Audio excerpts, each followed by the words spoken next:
बिस्मिल्लाहिर्रहमानिर्रहीम। आज का हमारा टॉपिक है डायमेंशंस ऑफ सब्जेक्टिव वेलबींग। यानी कि हमारी जो वेलबींग होती है वो सब्जेक्टिव होती है, ऑब्जेक्टिव नहीं होती। यानी कि हम अपनी वेलबींग को ऑब्जेक्टिवली मैयर नहीं कर सकते, सब्जेक्टिवली उसको मैयर कर सकते हैं। बिकॉज एज अ पर्सन हमें कोई भी 100% मैयर करके नहीं बता सकता कि हम कैसा फील करते हैं, हमारी वेलबींग किस तरह से है। बिकॉज जो हमारी फीलिंग्स हैं, इमोशंस हैं, ये सब सब्जेक्टिव होते हैं। तो इसी तरह जो हमारी वेलबींग है ना, वो भी सब्जेक्टिवली डेवलप होती है। तो इसमें दो बेसिक चीज़ें आती हैं, एक तो है हैप्पीनेस और दूसरा है लाइफ सेटिस्फेक्शन। वो कहते हैं कि हैप्पीनेस और लाइफ सेटिस्फेक्शन का बहुत ग्रेटर इम्पैक्ट होता है हमारी वेलबींग पे। अगर तो हम बहुत हैप्पी और सेटिस्फाइड लाइफ गुजारें तो हमारी वेलबींग बहुत ज़्यादा अच्छी होगी। Dimensions of subjective wellbeing. Subjective wellbeing is a multi dimensional construct. यानी कि इसके अंदर बहुत सारे कंस्ट्रक्ट आ जाते हैं। हमारी feelings, emotion, thoughts, thinking patterns, हमारे पर्सनैलिटी स्टाइल्स, सब कुछ हमारा इसके अंदर आ जाता है सब्जेक्टिव वेलबींग में। एक मल्टी डायमेंशनल कंस्ट्रक्ट है जिसमें हम वेरियस एस्पेक्ट्स को स्टडी करते हैं। वेरियस एस्पेक्ट्स यानी कि बहुत ज़्यादा डिफरेंट एस्पेक्ट्स को स्टडी करते हैं जो इंडिविजुअल की ओवरऑल इवेल्युएशन कर रहे होते हैं। उन सारे एस्पेक्ट्स को हम स्टडी करेंगे जो एक पर्सन की इवेल्युएशन कर रहे हैं, उसकी ज़िंदगी के बारे में, उसके एक्सपीरियंसेस के बारे में। उसके वो सारे एक्सपीरियंसेस और को हम इसके अंदर क्या करते हैं, इवेल्युएट करते हैं। प्राइमरी डायमेंशन यानी कि दो प्राइमरी डायमेंशन हम यूज़ करते हैं सब्जेक्टिव वेलबींग में, जो कि एक तो है हैप्पीनेस और दूसरा है लाइफ सेटिस्फैक्शन। हैप्पीनेस क्या होता है? इसके नाम से पता चल रहा है खुशी महसूस होना। उसने कहा happiness refers to the presence of positive symptoms.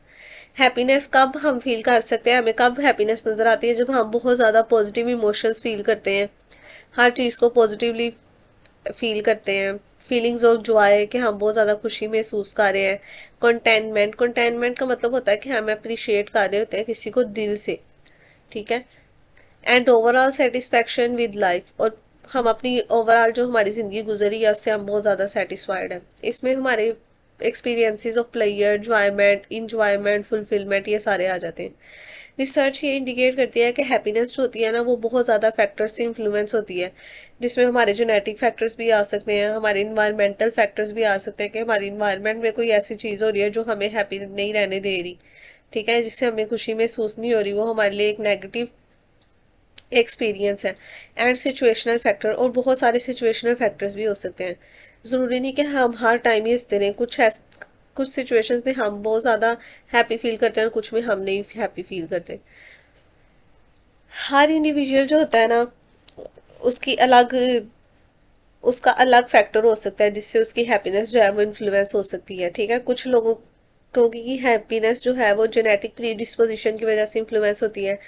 कुछ लोगों की इन्वायरमेंटल फैक्टर्स की, जैसे उनके सोशल रिलेशनशिप बेटर नहीं होते, और कुछ की सोशो इकोनॉमिक स्टेटस की वजह से ये हमारे सिचुएशनल फैक्टर आ जाते हैं। इन सब का एक सिग्निफिकेंट रोल होता है हमारी हैप्पीनेस पे। इंटरवेंशंस क्या हम यूज़ करते हैं जिससे हम हैप्पीनेस को प्रमोट कर सकें? इंटरवेंशन जैसे हम हर डिसऑर्डर की एक इंटरवेंशन या थेरेपी यूज़ करते हैं कि उसको हम थेरेपी दे के उसका डिसऑर्डर जो है वो ट्रीट करवा सकते हैं। इसी तरह हैप्पीनेस को भी हम प्रमोट करने के लिए, बढ़ाने के लिए कुछ इंटरवेंशंस यूज़ करते हैं। जैसे कि उनको ऐसी एक्टिविटीज़ में इंक्लूड कर देते हैं जिससे उनकी हैप्पीनेस जो है वो बढ़ जाती है। Such as practising gratitude. Practising gratitude का मतलब होता है कि आप दिल से किसी का शुक्रिया अदा कर रहे हो। ठीक है, ऐसी ये नहीं कि अगर किसी ने आपके साथ अच्छा किया तो आपको खुशी महसूस हुई है तो आप बस ऊपर ऊपर से, यानी कि आपने ये कोशिश करिए कि आप अपने पूरे दिल से उसके शुक्रिया अदा करो, करना सीखो, ताकि आप लोग खुद भी खुशी महसूस हो और उस बंदे को भी हो। और काइंडनेस के एक्ट्स में उनको इंगेज करना है कि उन्होंने हर किसी के साथ मेहरबानी से पेश आना चाहिए। ठीक है, तो फिर भी उन्हें खुशी महसूस होगी। पॉजिटिव एक्सपीरियंसेस को उन्हें ज़्यादा सेवर करना चाहिए। सेवर का मतलब है कि उनको ज़्यादा आगे लेके जाना चाहिए। Cultivating optimistic thinking pattern. Optimistic का मतलब होता है कि आप ये फ्यूचर के बारे में इस उम्मीद, पूरी उम्मीद हो कि हाँ आगे जब मैं जाऊँगा तो मेरे साथ बहुत ज़्यादा अच्छा होगा, या फ्यूचर में मेरे साथ बहुत अच्छी अच्छी चीज़ें होंगी। तो आपने इस तरह के थिंकिंग पैटर्न्स बनाने हैं कि अगर फ्यूचर में आप जो हो बहुत ज़्यादा एक वेल फंक्शनिंग पर्सन होगे। ठीक है, अपने आप को, आपने अपनी हैप्पीनेस को, अपनी लाइफ सेटिस्फेक्शन को किस तरह से अच्छे थिंकिंग पैटर्न्स के अकॉर्डिंग सेटिस्फाई करना है। ये सारी इंटरवेंशंस जो है वो सब्जेक्टिव वेलबींग और हमारी ओवरऑल जो लाइफ सेटिस्फेक्शन है उसको इन्हेंस करने के लिए हम यूज़ कर सकते हैं।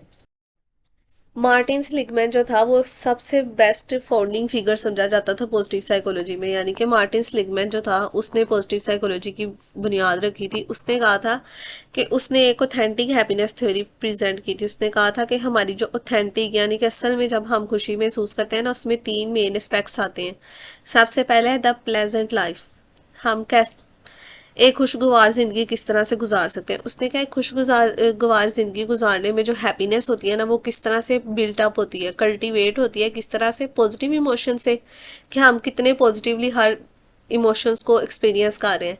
और सेंसरी प्लेयर्स, ठीक है, कौन से ऐसे हमारी इन्वायरमेंट में स्टिमुला हैं जिनको हम सेंसरी तौर पर परसीव करके और उनसे हमें खुशी हासिल हो रही है। इस कंपोनेंट में हम किस चीज़ पर अहमियत या किस चीज़ पर जोर दे रहे हैं कि हम खुशी किस तरह से एक्सपीरियंस कर सकते हैं, किस तरह से हम इंजॉयमेंट कर सकते हैं अपनी डेली लाइफ पे, और किस तरह हम सेटिस्फेक्शन हासिल कर सकते हैं अपनी रोज़मर्रा की ज़िंदगी में। इसमें हमने वो एक्सपीरियंसेस पर फोकस किया है, उनको ज़्यादा अहमियत दिया है।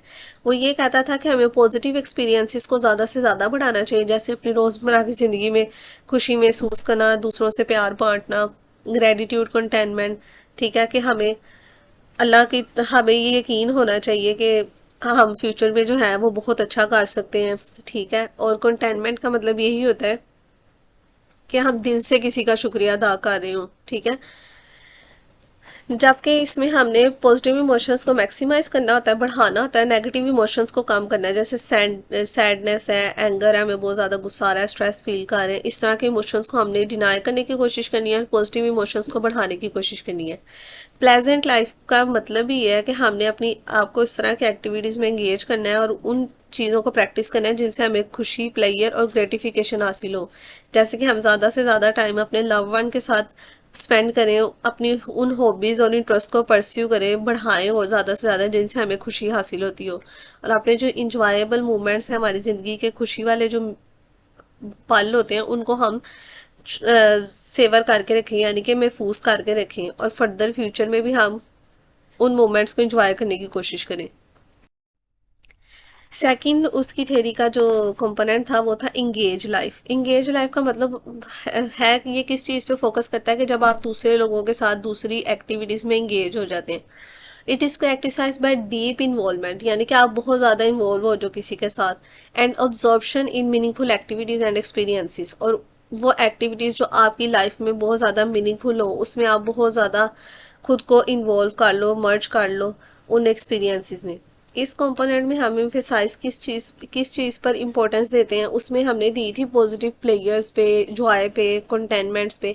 इसमें हम किस चीज़ पर इम्पोर्टेंस देते हैं कि आपने अपनी स्ट्रेंथ्स को किस तरह से यूटिलाइज करना है, अपने टैलेंट्स को, अपने पैशन को, ताकि आप जब कोई किसी एक्टिविटी में खुद को इंगेज कर रहे हो तो प्रॉपर तौर पे इंगेज करो, ताकि आप उसको एक मकसद दे सको, उसको उस गोल को अचीव कर सको प्रॉपर तरीके से और उसमें मास्टरी हासिल करो। ठीक है, इंगेज इंडिविजुअल्स जो होते हैं वो एक स्टेट ऑफ फ्लो एक्सपीरियंस करते हैं। जब वो खुद को फुली फुली इमर्ज कर लेते हैं, किसी चीज़ में इमर्ज कर लेते हैं, डुबो लेते हैं उस प्रेजेंट मोमेंट में, तो फिर वो उसको एक्सपीरियंस करते हैं कि उनकी परफॉर्मेंस भी कितनी ऑप्टिमल है। ऑप्टिमल होता है कि बहुत फंक्शनिंग परफॉर्मेंस है, बहुत बेनिफिशियल है उसके लिए। इवन तो कि वो उसको अपनी परफॉर्मेंस को या जिस मोमेंट को वो एक्सपीरियंस कर रहा है उसको वो इंजॉय भी कर रहा है, अपने चैलेंजिंग टास्क जो हैं उनको अलाइन कर रहा है अपने इंटरेस्ट और वैल्यूज़ के साथ, यानी कि अपने बहुत ज़्यादा इंटरेस्ट के साथ उन चैलेंजेस को जो है वो डील करने की कोशिश कर रहा है। थर्ड है मीनिंगफुल लाइफ। मीनिंगफुल लाइफ का बेसिक परस्यूट क्या है कि हम हैप्पीनेस को किस तरह से मीनिंगफुल लाइफ में हासिल कर सकते हैं। अपनी ज़िंदगी को एक मीनिंग देना, अपनी ज़िंदगी को खुद एक मायने देना, अपनी ज़िंदगी का एक मकसद बनाना और एक सेंस ऑफ बिलोंगिंग पैदा करना कि हमने किन लोगों के साथ ज़्यादा रहना और किन के साथ नहीं रहना। Significance and contribution to something larger than oneself, कि किस तरह हमने किसके साथ कितना कंट्रीब्यूट करना है, अपनी ज़ात से भी ज़्यादा किसके साथ कंट्रीब्यूट करना है। इस कंपोनेंट में हम एम्फेसाइज करते हैं कि हम किस तरह दूसरे लोगों के साथ कनेक्ट करते हैं। मीनिंगफुल लाइफ, प्लेजेंट लाइफ में हम प्लेयर के इमोशंस को एक्सपीरियंस करेंगे। इंगेज लाइफ में कि हम अपनी स्ट्रेंथ्स को किस तरह से यूटिलाइज करेंगे। और मीनिंगफुल लाइफ में कि हम अपने वैल्यूज़, बिलीव्स, जो हमारे गोल्स हैं, जो हमारे पर्सनल इंटरेस्ट हैं, जो हमारी वेलबींग को प्रमोट कर रहे हैं और हमारी सोसाइटी के लोगों को भी हमारे जो वो इंटरेस्ट हैं, वैल्यूज़ हैं, बिलीव्स हैं, उनसे कोई फ़ायदा वो पहुँच रहा है। मीनिंगफुल इंडिविजुअल्स जो होते हैं ना, ये सेटिस्फैक्शन और फुलफिलमेंट कहाँ से ड्राइव करते हैं? उन एक्टिविटीज़ से और उन रिलेशनशिप से जो इन्होंने गोल्स या आइडेंटिटी अपनी बनाई होती है, या फिर वो अपनी फुलफिलमेंट्स की जो डीप सेंस उन्होंने खुद से क्रिएट की होती है कि हम अगर इस तरह से रहेंगे तो हम अपनी लाइफ को बहुत अच्छे से सेटिस्फाई कर सकते हैं। ऑथेंटिसिटी के कितनी ऑथेंटिक उनकी वेलबींग है, एंड एग्जिस्टेंशियल वेलबींग, कि उनको अपनी एग्जिस्टेंस का मायने भी पता है कि नहीं, कि हमारे ज़िंदगी इस दुनिया में रहने का मकसद क्या है। मार्टिन सेलिगमैन जो था, उसने उसकी जो ऑथेंटिक हैप्पीनेस थ्योरी थी, उसमें तीन component pleasant, engaged and meaningful life जो थे, इन्हें असेंशियल एस्पेक्ट, बहुत ज़रूरी एस्पेक्ट समझा जाता था हमारी ऑथेंटिक। यानी कि अगर हम ये कहना चाहते हैं कि हम असल मायनों में बहुत ज़्यादा खुश हैं, तो उसमें ये तीनों एस्पेक्ट्स जो हैं वो सेटिस्फाई होने चाहिए। ये तीनों एस्पेक्ट्स यूनिकली, हर यूनिक तरीके से जो है, ये तीनों एस्पेक्ट जो है वो हमारी ओवरऑल जो हमारी वेलबींग है ना, हमारी जो नशो नुमा कह सकते हैं उसको, और लाइफ सेटिस्फेक्शन है, उस पर बहुत ज़्यादा सिग्निफिकेंट रोल प्ले करती है। पॉजिटिव इमोशंस के बारे में, दूसरों के साथ खुद को कैसे इंगेज करना है, अपनी ज़िंदगी को किस तरह से मायने देना है, अपनी कैपेसिटी को किस तरह से इन्हेंस करना है ताकि हम एक ऑथेंटिक हैप्पीनेस और मीनिंगफुल लाइफ गुजार सकें, उन सब के दरमियान में बैलेंस क्रिएट करने के लिए हमें ये तीनों कंपोनेंट्स को फुलफिल करना ज़रूरी होता है। इम्प्लीकेशंस फॉर वेलबींग, वेलबींग की इम्प्लीकेशंस क्या है? उसने क्या, हैप्पीनेस की जो बहुत वाइड रेंज इम्प्लीकेशंस है इंडिविजुअल की वेलबींग में हमारी फिजिकल हेल्थ, मेंटल हेल्थ, हमारे इंटरपर्सनल रिलेशनशिप, यानी कि दूसरों के साथ जो हमारे ताल्लुकात होते हैं, जो हमारी ओवरऑल क्वालिटी ऑफ लाइफ होता है, वो सब कुछ आ जाता है हमारी हैप्पीनेस में। रिसर्च ही इंडिकेट करती थी कि हैप्पी जो लोग ज़्यादा खुश रहते हैं, वो लोग ज़्यादा फिजिकल हेल्थ आउटकम्स भी उन्हें ही एक्सपीरियंस करते हैं, यानी कि वही लोग ज़्यादा फिजिकल हेल्थ आउटकम्स, यानी कि उनकी फिजिकल हेल्थ भी ज़्यादा अच्छी होती है, उनके स्ट्रेस लेवल भी लोअर होते हैं, उनको एनजाइटी भी कम फेस करनी पड़ती है, बिकॉज उनके अंदर बहुत ज़्यादा रिजिलियंस होती है कि वो एडवर्स से एडवर्स सिचुएशंस का भी आसानी से सामना कर सकते हैं, मुश्किल से मुश्किल हालात से भी वो हैप्पीली कामली वो जो है गुजर जाते हैं। पॉजिटिव इमोशंस में हमारी हैप्पीनेस से एसोसिएट करता है, और अगर हम हैप्पी रहते हैं तो इससे हमारी कार्डियोवैस्कुलर हेल्थ, यानी कि हमारी जो इनर इम्यून सिस्टम है हमारा, जो जिन लोगों को हार्ट प्रॉब्लम्स हैं उनकी हार्ट प्रॉब्लम्स बहुत ज़्यादा इम्प्रूव होती हैं। इम्यून सिस्टम हमारा और ज़्यादा अच्छे से काम करना स्टार्ट कर देता है, और हम क्रोनिक डिजीज़ के रिस्क से बच जाते हैं। क्रोनिक डिजीज़ वो होती हैं जो सीवियर फॉर्म ऑफ डिजीज़ होती हैं, जो ज़्यादा अरसे तक चलती हैं, ठीक है, उनसे भी हम वो भी रिस्क कम हो जाता है, हम उन बीमारियों से भी बच जाते हैं। हैप्पीनेस जो होती है वो हमारी जो है पॉजिटिव इमोशंस को, हमारी कोपिंग एबिलिटी, कि हम किस तरह से स्ट्रेसफुल सिचुएशन से कोप कर सकते हैं, हम किस तरह से अडेप्टिव बिहेवियर्स को प्रमोट कर सकते हैं। यानी कि इन अडेप्टिव बिहेवियर्स को प्रमोट करने का मतलब है कि ऐसे बिहेवियर हम अडोप्ट कर लें जिन जो हमारी वेलबींग को, जो हमारी ओवरऑल जो साइकोलॉजिकल और फिजिकल मेंटल सोशल वेलबींग है उसको प्रमोट कर रही हो, हमने वो बिहेवियर्स को अडेप्ट कर लेना है, ठीक है। Sources and factors, determinants of happiness, यानी कि कौन कौन से ऐसे फैक्टर्स हैं जहाँ से हमें हैप्पीनेस अचीव होती है, और इसके डिटर्मिनेंट्स क्या हो सकते हैं। उन्होंने कहा, पॉजिटिव साइकोलॉजी में हम ये कहते हैं कि हैप्पीनेस बहुत से फैक्टर्स से इन्फ्लुएंस होती है। इसमें कुछ एक्सटर्नल फैक्टर्स होते हैं, कुछ इंटरनल फैक्टर्स होते हैं। कुछ की डिटर्मिनेंट्स यहाँ पर हम हैप्पीनेस के डिस्कस करेंगे। सबसे पहला जेनेटिक्स एंड पर्सनैलिटी ट्रेट्स। उसने कहा जेनेटिक्स जो है, जेनेटिक प्रीडिस्पोजिशन का मतलब है कि आप जेनेटिकली, आपकी ट्रेट में ये शामिल है कि आप ग्रेटिट्यूड को बहुत प्रैक्टिस करते हो, यानी कि किसी की मदद करते हो तो बहुत इस उम्मीद से करते हो कि फ्यूचर में you will also feel very helpful, या someone help you because you help one someone. आप अगर ये सोचते हो, अगर आपके अंदर ये पर्सनैलिटी ट्रेट में आपके ये शामिल है, आपको जेनेटिक्स में ये जीन्स में ये चीज़ मिली है, आपके फादर एक बहुत काम और हेल्पफुल पर्सन थे और हमेशा खुश रहने वाले थे, तो आप में ये जेनेटिकली चीज़ आई है, तो ये इंडिविजुअल की बेस लाइन होती है हैप्पीनेस की। उसने कहा जेनेटिक वेरिएशन जो होती हैं वो ग्रेटर और लेसर टेंडेंसीज। जेनेटिक वेरिएशंस का मतलब है कि कुछ में बहुत ज़्यादा वो टेंडेंसीज आ जाती हैं कि वो पॉजिटिव इमोशंस को एक्सपीरियंस करें, कुछ में बहुत कम आ जाती हैं। तो जेनेटिक वेरिएशंस वेरी करती हैं person to person. Personality trait, जैसे कि आप बहुत ज़्यादा एक्स्ट्रावर्ट हैं, बहुत ऑप्टिमिस्टिक हैं, कि आप पॉजिटिवली हर चीज़ को परसीव करते हैं, आप में रिजिलियंस बहुत ज़्यादा है, आप में सेल्फ एस्टीम बहुत अच्छी है। ये सारे जो फैक्टर्स हैं ये आपके बिहेवियर को, यानी कि आपकी वेलबींग और आपकी हैप्पीनेस को शेप करने में किसी भी इंडिविजुअल को हेल्प करते हैं। फॉर एग्जाम्पल के एक्सट्रावर्ट जो इंडिविजुअल्स होते हैं वो higher level of happiness experience करते हैं, क्योंकि हायर लेवल ऑफ हैप्पीनेस इसलिए एक्सपीरियंस करते हैं कि वो बहुत ज़्यादा सोशेबल होते हैं, दूसरे लोगों के साथ बहुत जल्दी घुल मिल जाते हैं, जिसकी वजह से वो हमेशा खुश रहते हैं। और पॉजिटिव इफेक्टिविटी का मतलब ये है कि जब वो दूसरे लोगों से एसोसिएट करेंगे तो उनकी तरफ से उनको पॉजिटिव व्यूज़ आएंगे, तो वो पॉजिटिवली बहुत अच्छा फील करेंगे, यानी कि उन्हें हैप्पीनेस फील होगी इनडायरेक्टली। सेकंड है positive emotion and subjective wellbeing. Positive emotions के आपके अंदर किस हद तक पॉजिटिव इमोशंस हैं, कि आप किस चीज़ को कैसे इंजॉय करते हो, आप में ग्रेटिट्यूड कितना है, क्या आप इस बात पे यकीन रखते हो कि फ्यूचर में आपके साथ बहुत अच्छा होगा। Love, containment, central to happiness, ये बेसिक फैक्टर्स होते हैं जो हमारी वेलबींग और सब्जेक्टिव वेलबींग और हैप्पीनेस को बिल्डअप करने में हेल्प करते हैं। पॉजिटिव इमोशंस को हम किस तरह से बिल्ड कर सकते हैं, हम ग्रेटिट्यूड को प्रैक्टिस करें, हम काइंडनेस बिहेवियर दूसरों के साथ शो करें, ठीक है, और माइंडफुल रहें हमेशा, ताकि हम अपनी ओवरऑल हैप्पीनेस और लाइफ सेटिस्फैक्शन जो है उसको प्रमोट कर सकें। सोशल रिलेशनशिप एंड सपोर्ट, के आपके कितने अच्छे सोशल रिलेशनशिप्स हैं, आपके अपने ताल्लुकात अपनी फैमिली के साथ, अपनी फ्रेंड, अपनी कम्युनिटी के साथ कितने अच्छे हैं, कितने स्ट्रॉन्ग और सपोर्टिव हैं कि वो आपकी हैप्पीनेस को प्रमोट कर रहे हैं। पॉजिटिव इंटरपर्सनल रिलेशनशिप, कंपेनियनशिप, आपकी सेंस ऑफ बिलोंगिंगनेस किसी के साथ कैसी है, आपके रिलेशनशिप की क्वालिटी बहुत अच्छी है कि आप लोग एक दूसरे पे बहुत ज़्यादा ट्रस्ट करते हो, आपकी कम्युनिकेशन स्किल्स बहुत अच्छी हैं कि अगर आप एक दूसरे से बात भी करते हो तो आप दोनों एक दूसरे को रिस्पेक्ट शो करते हो। म्यूचुअल रिस्पेक्ट का मतलब होता है कि अगर वो आपको रिस्पेक्ट दे रहा है तो आपने भी उससे रिस्पेक्ट में बात करनी है, तो इससे भी आपके हैप्पीनेस लेवल जो होते हैं और लाइफ सेटिस्फेक्शन जो है उसका लेवल बहुत हायर हो जाता है।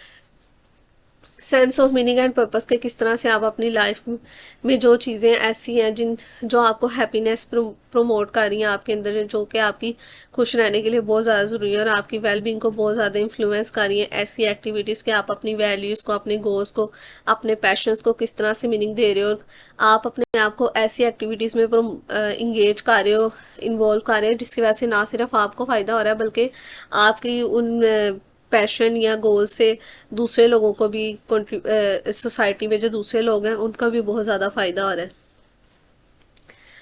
इसका मतलब है कि आप अपनी जो डेली बेसिस की लाइफ एक्टिविटीज़ हैं उनके बारे में आपको बहुत डीप सेंस है कि आपने अपनी लाइफ को किस तरह से फुलफिल, अपनी जो एक्टिविटीज़ हैं उनको किस तरह से फुलफिल करना है और कितने ऑथेंटिकली आपने उसको करना है।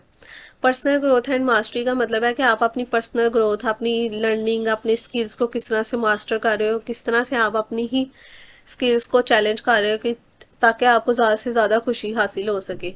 आपने इस तरह के गोल सेट करने हैं ताकि आप और अचीव करने हैं जिनमें आप चैलेंजेस को एम्ब्रेस करो, वेलकम करो चैलेंजेस को, खुशी से गले लगाओ और ख़ुद को ग्रोथ किस तरह से उन चैलेंजेस में इन्वॉल्व करके आप अपनी ग्रोथ को किस तरह से बढ़ा सकते हो। अपना माइंडसेट इस तरह से बनाए कि किस तरह से हम अपनी जो वेलबींग है उसको हासिल कर सकते हैं, अकम्प्लिश कर सकते हैं। कल्चरल इन्वायरमेंटल फैक्टर्स, कि हमारे जो कल्चरल नॉर्म्स है सोसाइटी के पहले से बने हैं, हमारी इकदार क्या है, हमारी वैल्यूज़ क्या है, हमारी सोसाइटल कंडीशन, जो इंडिविजुअल्स की परसेप्शन और हैप्पीनेस, जो इंडिविजुअल परसीव करते हैं कि किस तरह से वो हैप्पी रह सकते हैं, उनकी वेलबींग पे किस तरह से इफेक्ट कर रही है। उन फैक्टर्स में हमारे सोशो इकोनॉमिक स्टेटस भी आ सकता है, हमारी एक्सेस टू रिसोर्सेज, कि हमारे पास कौन से रिसोर्सेज हैं और कौन से नहीं हैं, ठीक है। बहुत से ऐसे मिडिल स्टैंडर्ड लोग होते हैं जिनके पास वो रिसोर्सेज नहीं होते जो हाई स्टैंडर्ड के लोगों के पास होते हैं, और उनका कल्चरल एटीट्यूड क्या है, हैप्पीनेस की तरफ उन लोगों का क्या एटीट्यूड है, और किस तरह से उनकी कामयाबी जो है उनकी वेलबींग को इफेक्ट कर रही है। इन्वायरमेंटल फैक्टर्स में हमारी फिजिकल सराउंडिंग्स भी आ सकते हैं जिसमें हम रह रहे हैं, हमारी लिविंग कंडीशंस कैसी हैं, ठीक है। नेचर एंड ग्रीन स्पेसिस के किस तरह के कुदरती माहौल में आप रह रहे हैं, बिकॉज हम जो माहौल होता है उसका भी इंसान के मूड पर, स्ट्रेस लेवल पे और उसकी हैप्पीनेस पे बहुत ज़्यादा इम्पेक्ट होता है। वर्क एंड लेयर एक्टिविटीज़ के किस तरह की आपने अपने आप को किस तरह की एक्टिविटीज़ में, हॉबीज़ में या इंगेज किया हुआ है, जो आपको एक सेंस ऑफ ऑटोनमी या आपकी ज़िंदगी का एक मकसद है जो आपको बता रहा है कि आपकी ये वाली जिन कामों में आपने खुद को इंगेज किया है वो आपकी हैप्पीनेस और लाइफ सेटिस्फेक्शन को किस तरह से मुतासिर कर रहे हैं, ठीक है। वर्क और लेयर के दरमियान में आपने बैलेंस रखना है और आपने आपको ऐसी एक्टिविटीज़ में डालना है जो आपको क्या करे, इंजॉयमेंट प्रोवाइड करे, ठीक है। जो आपकी ओवरऑल वेलबींग और हैप्पीनेस को प्रमोट करें। इन सब डिटर्मिनेंट्स को अंडरस्टैंड करने के बाद पॉजिटिव साइकोलॉजी में इंडिविजुअल जो है वो खुद, अगर वो अपनी इन सारे डिटर्मिनेंट्स को स्टडी कर ले तो वो इस तरह की स्ट्रैटेजीज आइडेंटिफाई करे जिससे वो अपनी ज़िंदगी में हैप्पीनेस को कल्टीवेट करे, बिल्डअप करे और अपनी ज़िंदगी को और अच्छे तरीके से गुजारने की कोशिश करे। ये जानना बहुत अहम है कि हैप्पीनेस एक बहुत कॉम्प्लेक्स प्रोसेस है और मल्टीफिकेटेड है, जिसमें बहुत से इंटरनल और एक्सटर्नल फैक्टर्स आते हैं जो टाइम बाय टाइम इंटरेक्ट करते रहते हैं आपस में। इंटरेक्ट डायनामिकली का मतलब है, डायनामिक मीन चेंज, जो टाइम टू टाइम चेंज होते रहते हैं हमारे इंटरनल एक्सटर्नल फैक्टर, और वो उसकी बहुत ज़्यादा वजूहत हो सकती हैं जो हमने ऊपर सारी ये साथ की साथ पढ़ी है, कोई भी इनमें से उसकी वजह बन सकती है। नेक्स्ट आ जाता है लाइफ सेटिस्फैक्शन। लाइफ सेटिस्फैक्शन भी उसका एक फंडामेंटल डायमेंशन है सब्जेक्टिव वेलबींग का पॉजिटिव साइकोलॉजी की फील्ड में। इसमें इंडिविजुअल की पूरी इवैल्यूएशन करते हैं एज अ होल हम, जिसमें उसकी कोग्निटिव इवैल्यूएशन भी करते हैं, उसकी लाइफ सेटिस्फैक्शन देखते हैं डिफरेंट डोमेन्स ऑफ लाइफ में कि उसके वर्क रिलेशनशिप कैसे हैं, उसकी हेल्थ कैसी है, उसकी लेयर एक्टिविटीज़ कैसी हैं। यानी कि अगर हमने पर्सन की लाइफ सेटिस्फैक्शन असेस करनी है तो उसके लिए हमें उसकी पूरी ओवरऑल वेलबींग और क्वालिटी ऑफ लाइफ को असेस करना होता है।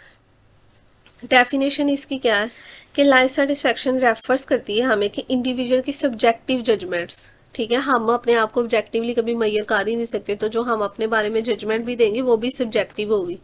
कि हर पर्सन की जो सब्जेक्टिव जजमेंट है कि किस हद तक वो अपनी ज़िंदगी के गोल्स, एक्सपेक्टेशन जो वो अपनी ज़िंदगी से एक्सपेक्ट कर रहा है, जो उसकी वैल्यूज़ हैं अबाउट हर लाइफ, वो उसे किस हद तक सेटिस्फाई कर रहा है या उन नीड्स को किस हद तक पूरा कर पा रहा है। इसमें हमारी कोग्निटिव असेसमेंट आ जाती है कि हम अपनी रोज़मर्रा की सारे जो ज़िंदगी के एक्सपीरियंसेस हैं उनको किस हद तक वो इंडिविजुअल फुलफिल कर पा रहा है और किस तरह वो किस कंटेंट के साथ वो अपनी ज़िंदगी गुजार रहा है। कंटेंट वही होता है कि जिस जिस पैटर्न्स और थिंकिंग की बेस पर आप अपनी पूरी ज़िंदगी गुजार रहे हैं।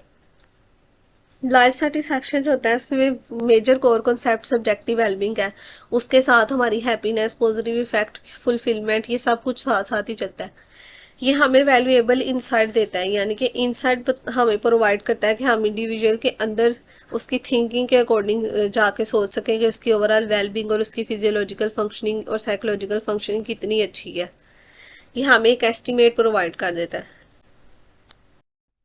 मैयरमेंट लाइफ सेटिस्फैक्शन को हम सेल्फ रिपोर्ट मैयर से भी मैयर कर सकते हैं, जिसमें स्केल्स हम क्वेश्चनर्स वगैरह यूज़ करते हैं, जिसमें हम उनसे ऐसे सवाल पूछते हैं कि वो अपनी सेटिस्फैक्शन को रेट करें डिफरेंट लाइफ एस्पेक्ट्स के अकॉर्डिंग।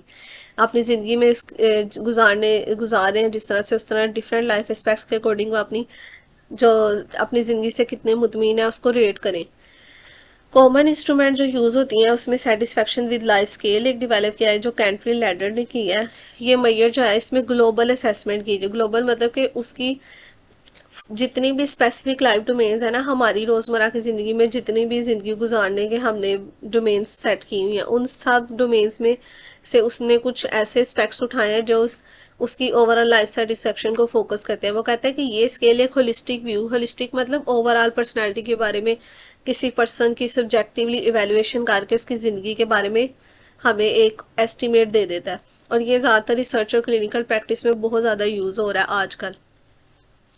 डिटर्मिनेंट्स और कोरिलेट्स के कौन से फैक्टर्स हैं, उन्होंने ये एग्जामिन भी किया कि कौन से फैक्टर हैं जो लाइफ सेटिस्फैक्शन को इन्फ्लुएंस करते हैं। उसमें उसने कहा बहुत से ऑब्जेक्टिव लाइफ सर्कमस्टांसिस भी हो सकते हैं, जिसमें उसकी इनकम आ जाती है, हेल्थ आ जाती है, एम्प्लॉयमेंट आ जाती है कि किस तरह की उसकी जॉब है, ठीक है, उसकी इनकम कितनी है।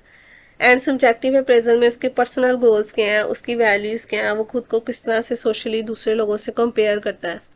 स्टडीज़ ने बहुत ज़्यादा पर्सनल, सोशल, इन्वायरमेंटल फैक्टर्स जो है लाइफ सेटिस्फैक्शन से एसोसिएट कर कर फाउंड की है। उन्होंने कहा कि strong social relationship, sense of autonomy and confidence, के अपने आप पर एतबार रखना कि मैं बहुत कुछ कर सकता हूँ, कॉम्पिटेंट पर्सन समझना खुद को, ठीक है, और अपने आप को ऐसी एक्टिविटीज़ में इंगेज करना जो कि हाई लेवल ऑफ सेटिस्फैक्शन के साथ आपको लिंक करें।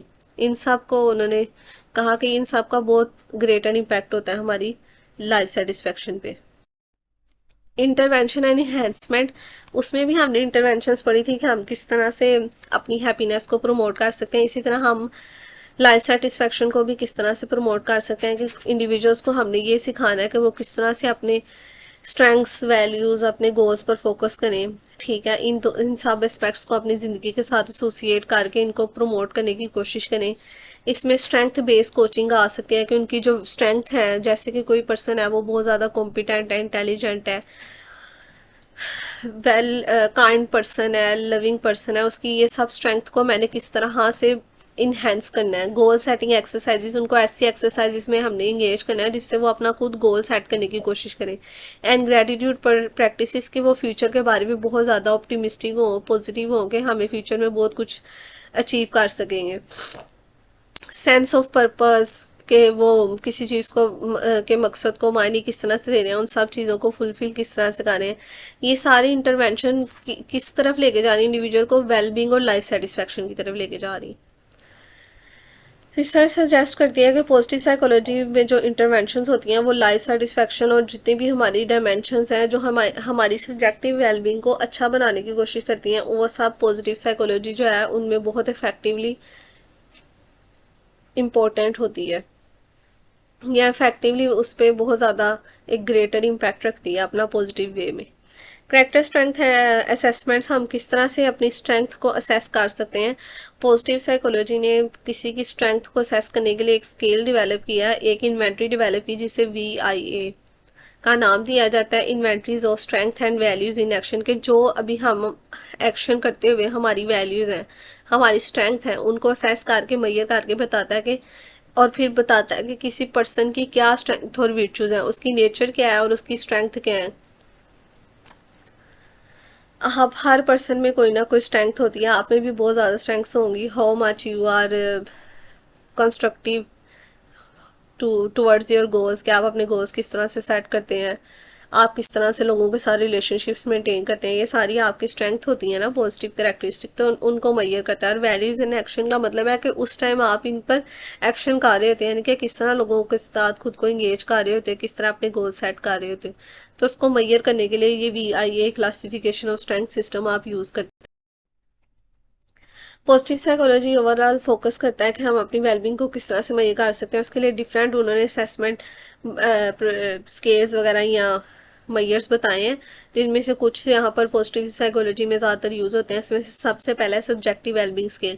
ये भी सेल्फ रिपोर्ट स्केल होता है जिसमें हम इंडिविजुअल के ओवरऑल लाइफ सेटिस्फैक्शन को, उसके अंदर कितने पॉजिटिव इमोशन मौजूद हैं, नेगेटिव इमोशंस की उसके अंदर कितनी कमी है, उन सब को मैयर कर सकते हैं। उसके लिए एक स्केल यूज़ होता है जिसे SWB satisfaction with life scale use होता है, डिवेलप बाय डाइनर, जो डाइनर ने डिवेलप किया था। पॉजिटिव इमोशन मैयर्स के लिए एक स्केल यूज़ होता है जिसमें वो positive and negative effect schedule, जिसमें वो मैयर करता है कि किस हद तक फ्रीक्वेंसी मैयर करके, यानी कि एक इंटेंसिटी, एक रेंज बताता है हमें कि किस हद तक ये पर्सन जो है वो पॉजिटिव इमोशंस एक्सपीरियंस करता है और किस हद तक नेगेटिव इमोशंस एक्सपीरियंस करता है। एक और है इंगेजमेंट स्केल, जिसे हम अट्रैच्ड वर्क एंगेजमेंट स्केल कहते हैं, एंड फ्लो स्टेट स्केल। ये दोनों स्केल से हम मैयर करके बता सकते हैं कि किस हद तक वो पर्सन जो है अपने आप को कौन सी एक्टिविटीज़ में इंगेज करके एक्सपीरियंस करता है पॉजिटिव इमोशन, खुद को किस तरह से वो अपने आप को किसी एक्टिविटी में इमर्स करके ऑब्जर्व करके वो किस हद तक लाइफ सेटिस्फैक्शन या हैप्पीनेस फील करता है उससे। Thanks. For any queries, you can ask me in the comment section, and for further informative videos, you can subscribe my YouTube channel. Jazakallah.